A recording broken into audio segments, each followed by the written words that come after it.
안녕하십니까, 김성구입니다. 오늘은 반야심경과 양자역학의 제2부 공과 중도에 대한 7번째 강의로서 제목을 반야심경에 나오는 구절대로 색즉시공이라고 잡아봤습니다. 근데 색즉시공이라고 할 때 그 구체적인 내용은 우리가 보고 있는 이 사물의 실제성은 뭐냐, 정말 있느냐, 그런 게 우리가 보는데 있느냐, 아니면 다른 거냐, 여기에 대해서 살펴볼 것입니다. 반야심경에서 조견 오온 개공 도 일체고의 다음에 나오는 구절은 사리자 색뿌리공 공부리색 색즉시공 공즉시색 수상행식 역부여시입니다.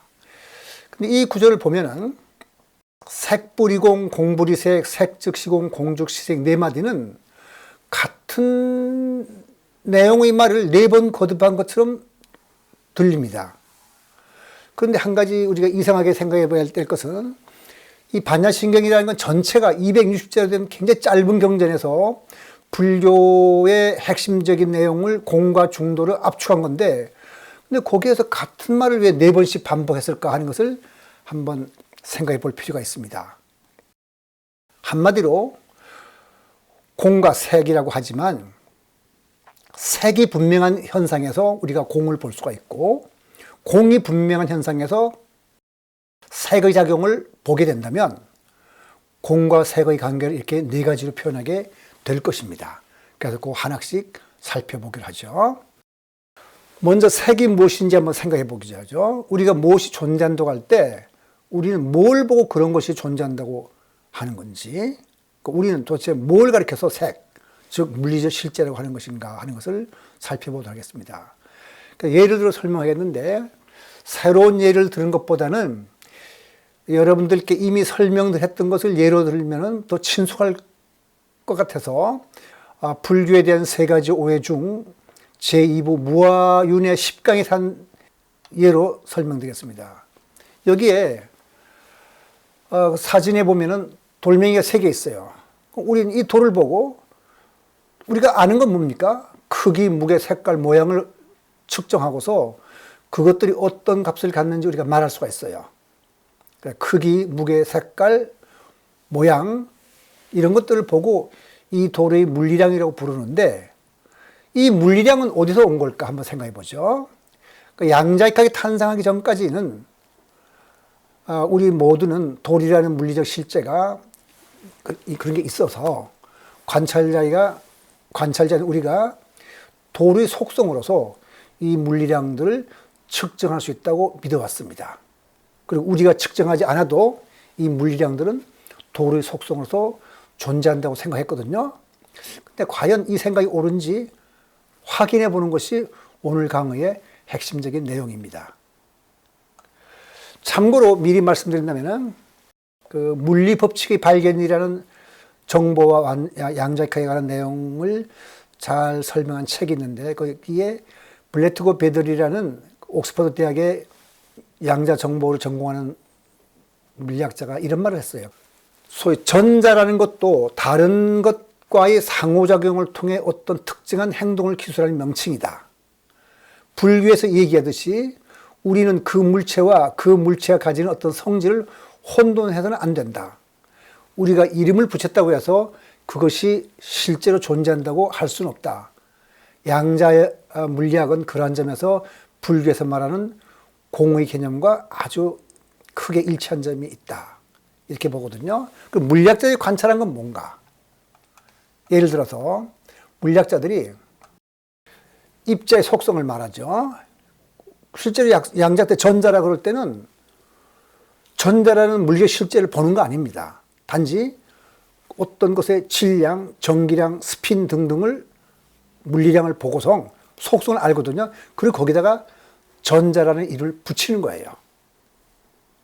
그러면 전자라는 게 있어서 이런 물리적 속성을 가지는 건지, 이런 물리적 속성에다가 이름을 붙인 건지 하고 말한다면, 적어도 물리학적으로 볼 때는 이러이러한 물리적인 양들을 우리가 측정하고서 거기에다가 이름을 붙이는 겁니다. 이 문제에 대해서 양자역학의 철학적 기반을 마련한 보아와 양자역학의 탄생에 큰 공을 세웠던 아인슈타인이 큰 논쟁이 있는데 이런 겁니다. 양자역학은 물리학 이론으로서 참 놀랄만한 성공을 거두고 있어요. 그리고 지금까지 양자역학이 탄생한 지 지금 이제 근 100년이 되는데 아직 하나의 예외도 없이 잘 맞아들었고요. 그렇게 잘 맞는데도 불구하고 양자역학의 인식론적 기반에 대해서는 논란이 끊임없이 제기돼요. 그건 왜 그러냐? 아마 양자 현상과 양자역학 이론을 자연스럽게 우리가 수용할 수 있도록 우리 인간 사물 인식 방식이 그렇게 되어 있지 않아요. 다시 말하면 양자역학 이론을 자연스럽게 수용할 수 없도록 우리 인간 사물 인식 방식에 잘못이 있기 때문이라고 말씀드릴 수 있습니다. 그래서 우선 아인슈타인은 어떤 생각을 했냐면 측정을 하게 돼서 측정에 의해서 물리량이 결정되는 생각에 찬성할 수 없었어요. 측정 안 해도 그런 게 있어야 되지 않겠느냐. 양자역학 측정을 보면은 지금 그림이 컴퓨터 실험입니다. 그러면 측정해서 전자 위치가 어딘가를 보려고 그랬더니 그 빨간 선으로 온 빛이 거기에 그 파란 색깔의 공인 전자를 치면은 위치가 거기에 있다고 아는 순간 전자가 튕겨나가 버리죠. 위치가 바뀌잖아요. 그러니까 교란되는 거죠. 그 다음에 슬릿 실험에서 그 위에 슬릿을 우리가 1이라 부르고 아래 슬릿으로 난 구멍을 2라고 부를 때 거기 슬릿 1로 오느냐 2로 오느냐를 알기 위해서 그 바로 슬릿 뒤에다가 빛이 나오는 광원을 하나 뒀어요. 그럼 광원에서 빛이 나와서 거기서 나온 빛과 그 슬릿에서 통해서 오는 전자가 충돌하잖아요. 충돌한단 말은 거기서 반짝한 빛이 날 테니까 어느 쪽으로 오는지 알죠. 어느 쪽으로 안다는 말은 뭐죠? 충돌했으니까 그러니까 빛과 전자가 충돌했으니까 교란을 준 거죠. 그래서 아인슈타인은 뭐라 생각하냐면 측정에 의해서 파동함수가 붕괴가 되고 입자가 나타나는 것은 측정 과정에서 물리계를 교란시켰기 때문이라고 생각했습니다. 근데 사실은 그렇지가 않고 그 노란 글씨를 쓴 것처럼 물리계를 교란시키지 않고 정보만 얻는 방법이 있습니다. 그거는 아마 이 강의를 하다 보면은 제가 나중에 제 3부, 4부에서 그런 강의를 할 텐데요. 정보만 얻어도 파동함수는 붕괴되는데 일단 오늘은 이렇게 교란시키는 걸 생각하죠. 그러니까 아인슈타인은 교란시켰기 때문에 파동함수가 붕괴됐지 교란 안 시키고 우리가 알아내는 방법을 내가 찾아내면 그러니까 측정에 의해서 파동함수가 붕괴되고 입자가 나타나는 것은 아닐 거다. 그러니까 측정하지 않더라도 본래 그런 입자가 있다는 걸 알 수 있다. 이렇게 생각했어요. 보아와 아인슈타인이 그 논쟁하는 문제 초점을 우리가 먼저 정리를 해보면 이런 겁니다. 만약 원자나 소립자 같은 것이 독립적인 실체라면 그것은 분명히 어떤 정해진 위치와 정해진 속도를 갖고 있어야 된다는 것이 우리 생각이에요. 근데 원자가 어딘가에 위치해 있지 않거나 얼마나 빠르게 움직이는지 말할 수 없다면 그거는 우리가 실체를 가진 존재라고 말할 수 없지 않느냐. 근데 양자역학은 본래 이런 말 하거든요.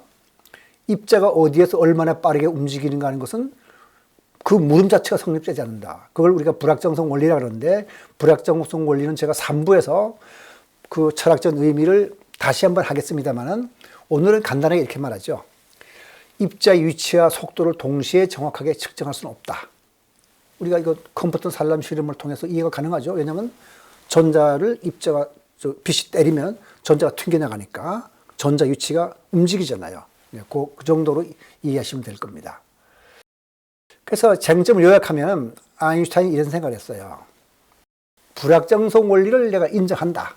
아인슈타인이. 그렇지만은 양자역학의 확률론적 해석을 불안정성으로 보고 사물은 관찰자와 상관없이 실제한다고 봤습니다. 여기 양자역학의 확률론적 해석은 나중에 양자역학 해석에 대해 할 때 다시 한번 설명드리겠습니다만은 무슨 뜻이냐면은 제가 지난 시간에 강의한 것처럼 파동함수는 여러 가지 인간이 관측할 수 있는 상태를 다 합쳐놓은 거지 않습니까? 그러니까 어떻게 보면 상태의 중첩이죠. 근데 그 중에 어떤 한 가지 상태만 보게 되거든요. 그러니까 1부터 100까지 상태가 있으면 파동함수는 상태 1 더하기 상태 2 더하기 상태 3 이런 식으로 더하게 돼 있는데, 그렇게 중첩이 돼 있는데, 그 중에서 측정한 사람은 1이면 1, 2만 보게 됐어요. 근데 그걸 1을 보느냐 2를 보느냐 할 때 그걸 어떻게 아느냐, 그건 확률론적으로 안다 하는 말이 바로 양자역학의 확률론적 해석입니다. 그걸 불완전한 것을 보고서 사물은 우리가 관찰하든 말든 상관없이 거기에 실제한다고 봤어요. 그래서 이런 말 하죠. 하나님은 주사위 놀이를 하지 않는다. 또 유명한 말이 있어요. 보는 사람이 없으면 달은 거기에 존재하지 않는 거. 사람이 보든 안 보든 달은 꼭 있는 거지 않느냐. 이렇게 이런 말이죠. 그러니까 입자를 어디에서 관측했다면 이론이 그것을 예측을 못했을 뿐이지, 입자는 관측된 곳이 그 부분 어딘가 있는 거다. 어떻게 여러분들 생각 어떻습니까? 아인슈타인 생각이 여러분 마음에 들죠? 아마 다 마음에 들 겁니다. 근데 보아는 그렇게 말하지 않았어요. 근데 이 사람은 양자역학 철학자 기반을 말하는 사람인데, 입자가 특정한 위치 X라는 곳에 발견되었다면 입자가 X 부근에 있었다는 것은 고전적인 관점이다. 왜냐하면 전자가 하나의 경로를 따라 움직일 때는 그런데, 우리가 이중스트림에서 보듯이 어떻게 되거든요? 전자는 하나씩 보내더라도 슬릿 1로 지나가고 2로 지나가잖아요. 관측하지 않으면 두 군데. 따라서 그러니까 하나의 경로를 따라 움직이는 게 아니다. 그러니까 관측되지 않는 전자는 위치라는 속성을 갖고 있지 않다. 실제로 파동은 위치라는 속성을 갖고 있지 않거든요. 제가 말하는 이 소리, 아 하는 이 소리는 어느 위치에 있는 게 아니고 그냥 다 퍼진 거잖아요. 전자도 그런 거다. 그렇게 해서 둘이 논쟁을 하는 겁니다. 그러니까 아인슈타인도 보통 사람 아니죠.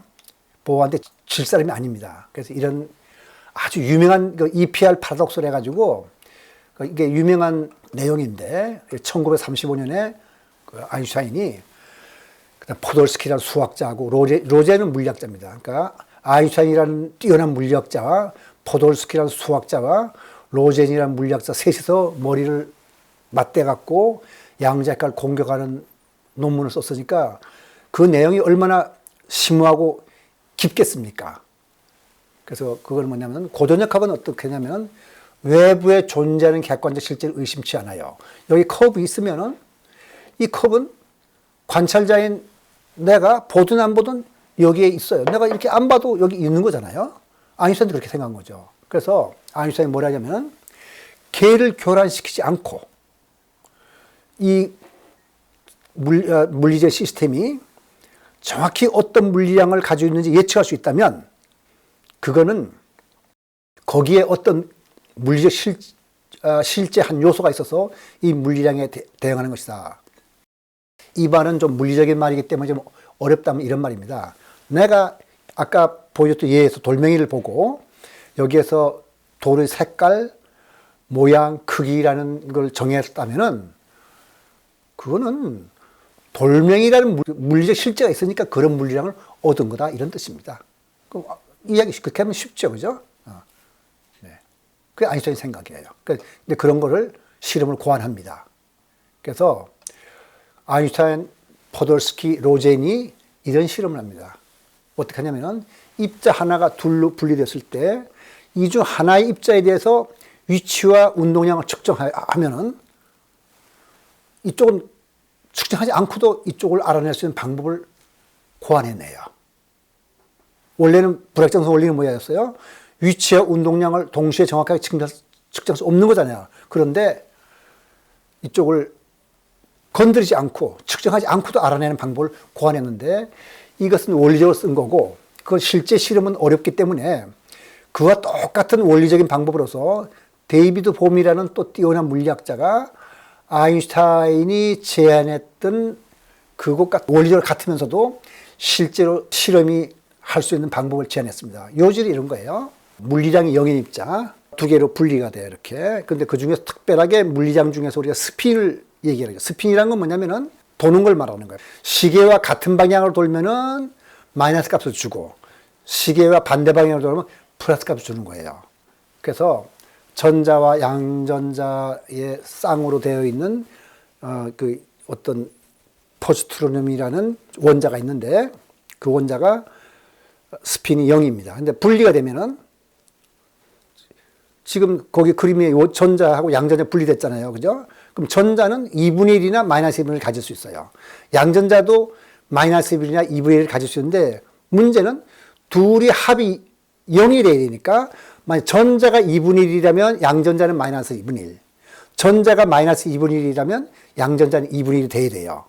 그런데 분리가 됐을 경우에는 전자는 어떻게 되냐면 스핀 2분의 1과 마이너스 2분의 1 중첩이 되어 있습니다.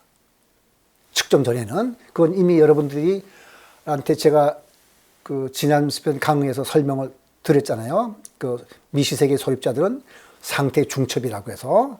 그래서 전자는 측정 전에는 2분의 1과 마이너스 1로 중첩되어 있고 양전자도 물론 마이너스 1과 2분의 1 중첩이 되어 있어요.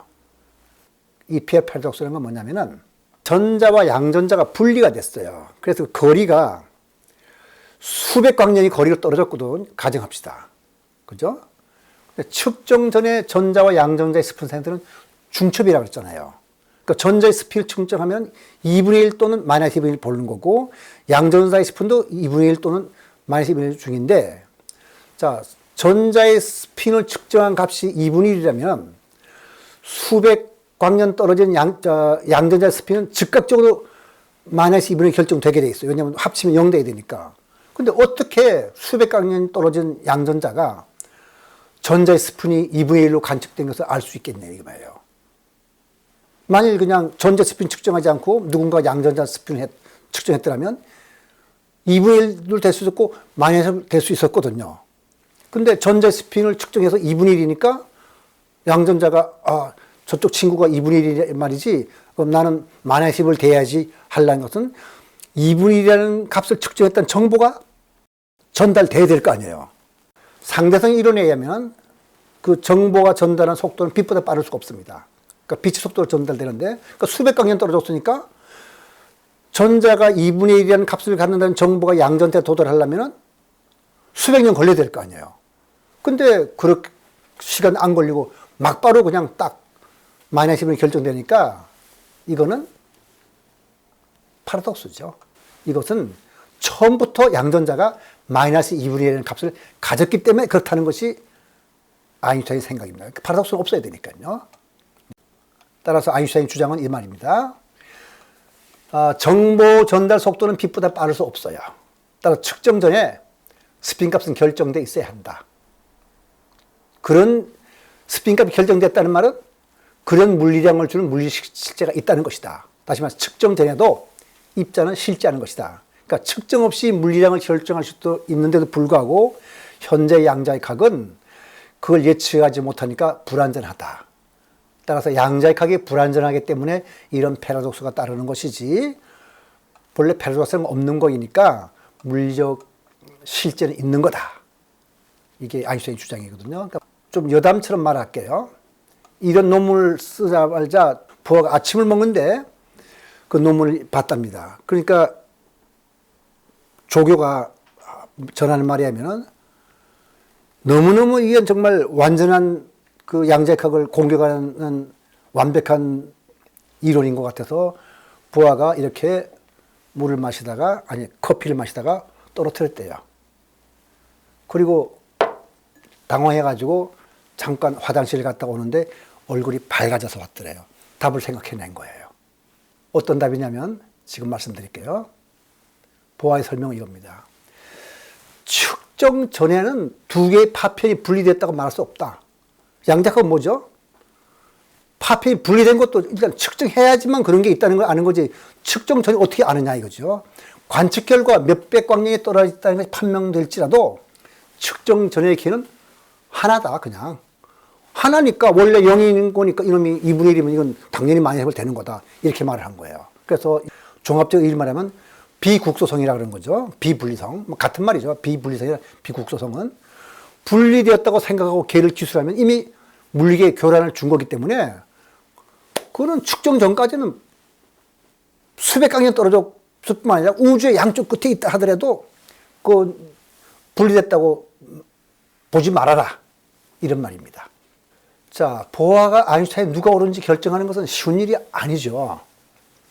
근데 또 아주 뛰어난 물리학자가 나옵니다. 1964년 영국의 물리학자 존 스튜어트 벨이라는 사람이 EPR 파라독스에 내포된 철학적 논란들을 검증 가능한 부등식의 형태로 나타내고 벨의 정리를 발표합니다. 과학사상가들 중에서는 뭐라 그러냐면은 벨의 정리를 가리켜 과학의 역사에서 가장 위대한 발견이라고 말하는 사람도 있는데, 뭐 모든 사람이 동의한다고는 말할 수 없겠지만은 적어도 이 강의하는 사람으로서 입장에서 볼 때는 이런 평이 나올 만한 만큼 벨의 부등식은 심오한 뜻을 담고 있습니다. 그러니까 벨의 부등식을 제가 사실은 굉장히 쉬워서 유도할 수 있는데, 제가 유도해 보니까 별로 뭐 사람들이 그 물리학을 전공 안 해서 그런지 거기에서 감명을 받지 않아서 제가 오늘은 유도하지 않고 그냥 벨의 부등식의 기본 내용만 그냥 설명을 드리렵니다. 아까 데이비드 봄이 제안한 그 실험에서 전자, 양전자의 쌍이 계속해서 이렇게 생성돼서 모든 전자는 왼쪽으로, 모든 양전자는 오른쪽으로 날아간다고 가정하죠. 그러면 앨리스와 바빌이라는 두 관찰자가 있어서 앨리스는 왼쪽에서 전자의 스핀을 재요. 바빌은 오른쪽으로 오는 양전자의 스핀을 하나도 빼지 않고 측정한다고 하거든요. 그러면 만일 두 사람의 축이 같아요. 축이라는 건 딴 게 아니고 자기장을 걸어주는 겁니다. 자기장을 똑같은 방향을 걸어주면은 이쪽에 앨리스가 2분의 1 측정했다면 밥은 무조건 마이너스 2분을 측정하게 돼 있어요. 만약 근데 앨리스가 2분의 1 측정, 마이너스 2분을 측정했다면 밥은 2분을 측정해야 돼요. 그건 우리가 알잖아요. 그죠? 그러니까 그 둘이 스핀을 합치면 측정할 때마다 그 값이 0일 거예요. 왜냐면 본래 그렇게 했으니까. 그런데 문제는 요 축을 이렇게 좀 비틀어 놓은 거예요. 그러니까 앨리스는 이렇게 해가지고 자기장 이렇게 걸어가지고 이쪽에는 전자의 스핀을 2분의 1이냐 마이너스 1을 쟀는데 밥은 이렇게 똑같은 방향이 아니고 이렇게 좀 비틀어 놓은 거예요. 그러면 이쪽 방향으로 2분의 1이나 이쪽 방향으로 마이너스 1을 측정하게 되거든요. 반드시.